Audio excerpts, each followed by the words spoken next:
Hello and welcome to another episode of Higher Energetic Resonance Inspirations.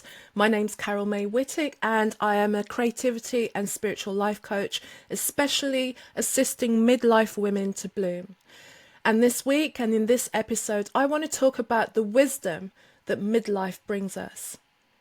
I want to start off by sharing a quote from Jung. Midlife is the time to let go of an overdominant ego and to contemplate the deepest significance of human existence.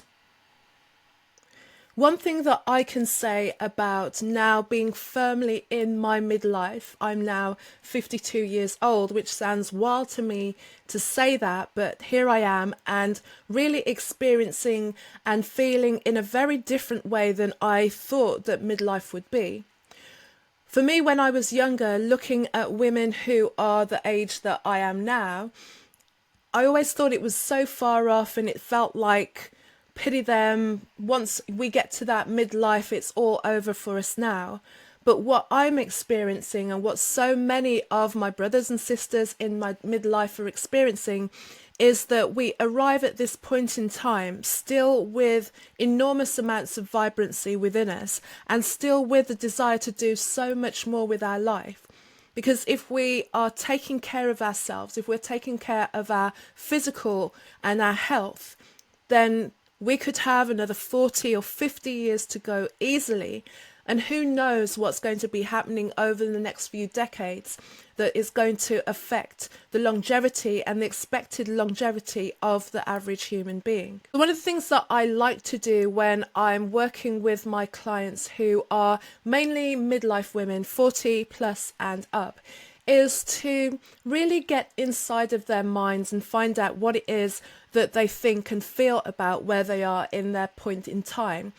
And to remind them that it's not over. So even today I had a conversation with someone and she was 39. She wasn't even yet 40.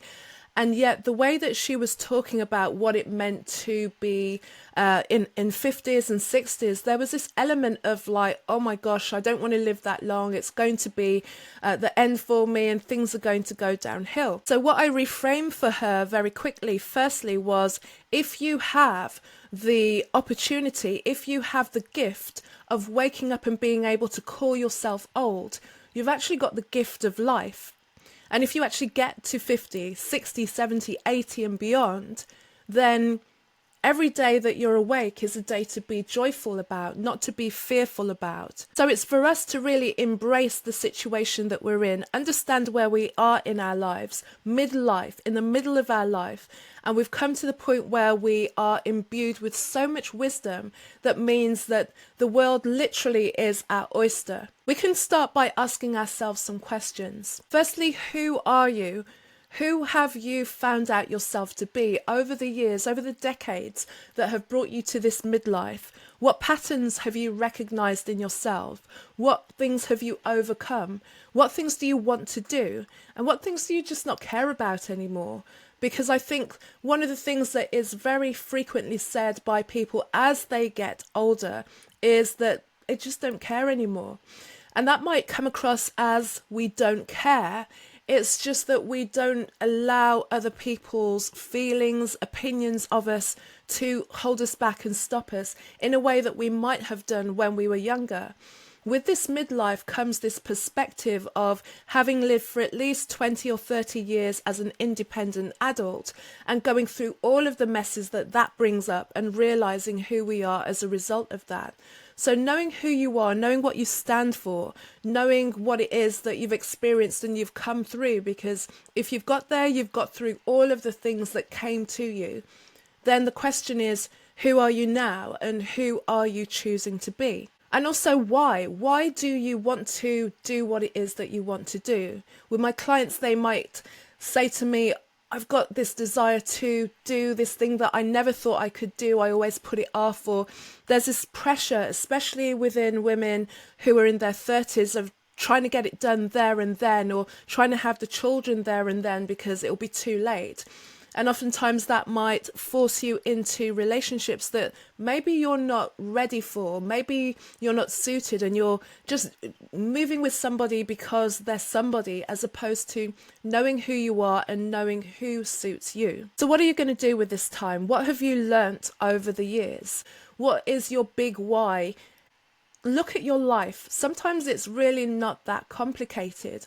All of the things that you have been through are the things that are revealing what you have been able to transform yourself out of. What lessons have you learned? What things do people come to you for advice for? Because that's where your genius lies. If you're the go-to person for something, if people are always asking you to do something or give them advice on something, that's an area and that's an indication that you already are an expert in the field.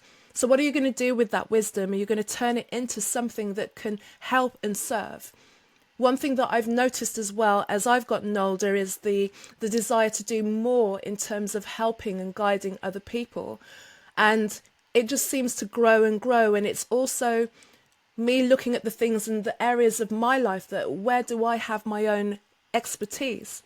My expertise comes from creativity. My expertise comes from my journeys and my experiences in spirituality. And there are many tales to tell there as well. But one of the things that I've learned is that all of the things that I've been through, all of the times that I thought that I was off track or I was behind, was just preparing me for a moment like this. All of the experiences, everything that I've been through has given me a story and a perspective that I relate to other people, and sometimes it blows their mind. And I'm just telling you the story of my life. So something about what you've been through, something about what you've experienced is the genius, is the expertise, is your purpose. It's all written up in that.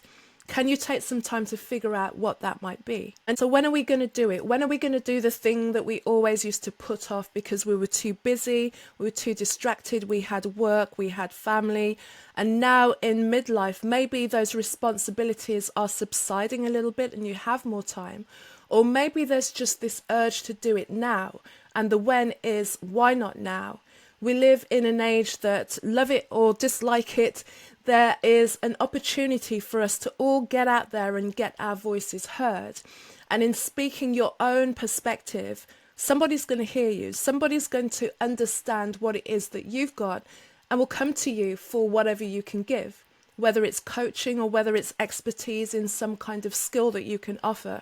We're all geniuses and experts, and there's something that you've got that you can do, and the when is, why not now? And the most important thing for me when I'm working with clients is talking to them about creativity and spirituality, which I always believe are two sides of the same thing.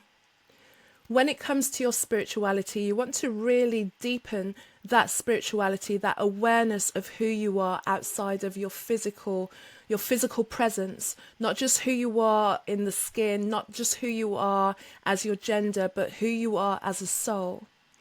Being able to know and experience yourself from that perspective gives you a groundedness, gives you a confidence that means that you won't get pulled left or right by any of the boxes that society is continually trying to force you in. Because once you're in one box, you see everyone else in another box, and then we're pitted against each other.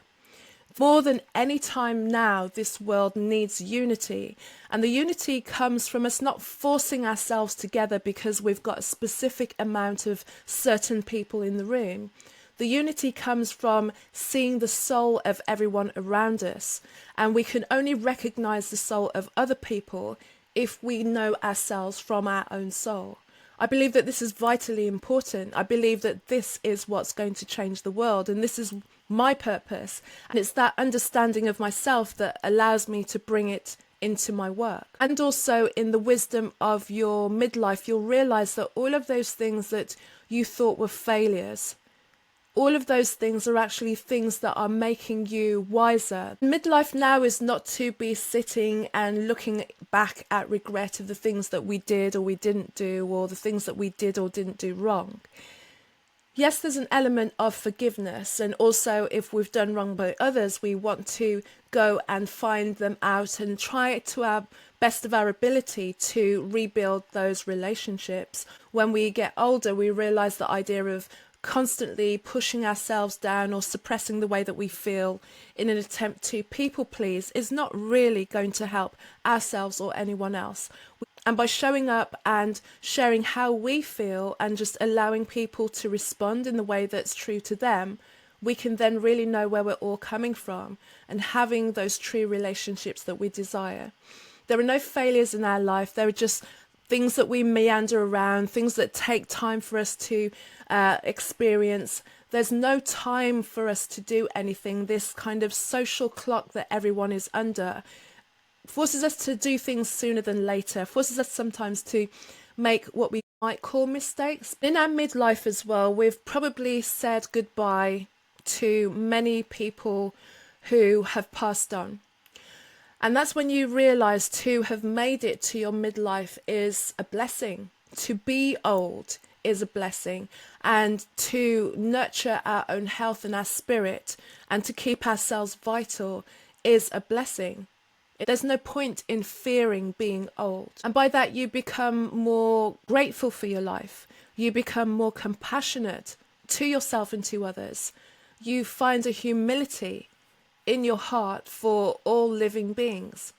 And if you're getting to your midlife and you're not feeling that, then this is the time that I encourage you to really do that deeper work. What aspects of yourself are still coming up? Because what I've noticed in this stage of life, as people go into the latter years of their life, all of the things that you haven't dealt with, all of those shadows, all of those areas that you've not cleaned up will really start to cannibalize you from the inside out and really show in your aura and your energy. The things that we can get away with in terms of when we're younger, the food we can eat, the lack of sleep that we can get away with, doesn't really fly when we're older. We have to take good care of ourselves. We have to take care of ourselves in the optimum ways within our health, our physical health, within our spiritual health, within our mind. We have to nurture those things and treat it like it's a precious classic car, because we are a precious being. And I finish by sharing this other quote by George Bernard Shaw that I really love about having a wisdom of also keeping a playfulness with ourselves as we move into this life. It's we don't stop playing because we grow old. We grow old because we stop playing. So with embracing your wisdom at this point in time, it's to maintain the childlike quality that you have. Remind yourself that the child in you is still there and bring that child into this period of your life. Once again, thank you for watching this episode of Higher Energetic Resonance Inspirations. I'm Carol May Whittick, your creativity and spiritual life coach. I'm here helping women over 40 bloom in their midlife. If you want to find out more about me, check all the links in the show notes below. I really appreciate you being here. Midlife is your time to bloom.